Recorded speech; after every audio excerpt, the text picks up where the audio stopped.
greatest joys in backpacking is experiencing the moment. Now, that moment may come at the top of a mountain. You've just reached the summit and you're looking around and you're taking in a vision that seems to be the entire breadth and scope of the whole world itself. Or it may come lying on your back, staring up at the night sky, watching the stars and satellites pass overhead. Or it could come at the edge of the most serene lake you've ever seen, and there's no hum of power lines overhead, and there's no smell of diesel fuel or fast food grease.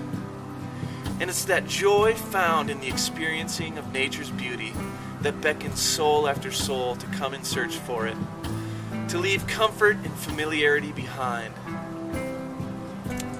But to reach that beauty, to find those moments, begins in packing.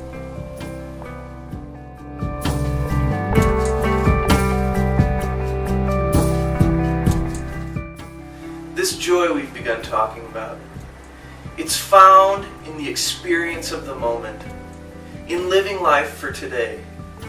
It's in the expectancy of finding God in today that is the substance of joy. So the problem with living for today is that oftentimes we find ourselves stuck in the past. Perhaps long ago you had this vision for your life, and today you look around and you can't even catch a glimpse of it. Or perhaps you find yourself saying something like, "Man, I used to have it, but I've really slowed down." And you're trying so hard to hang on to the glory days, only to realize that you didn't have the power to do so. Perhaps somewhere along the line, someone's wronged you, and you've never been able to forgive them. Perhaps you've been the one who's done the wrong, and you've never been able to forgive yourself.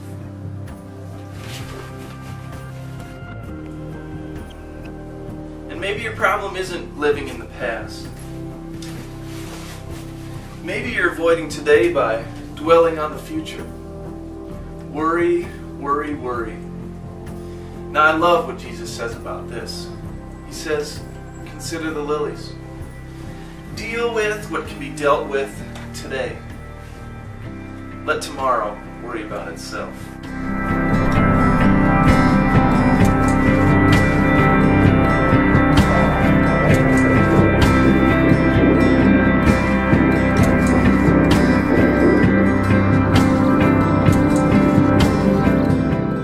The trick with backpacking, and I suppose in life, is to be prepared, but not be prepared for absolutely everything that could happen.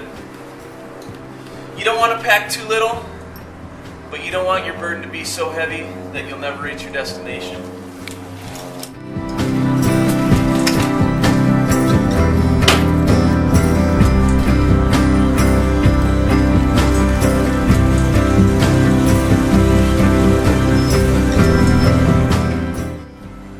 And when it comes down to it, what's really required of us is faith.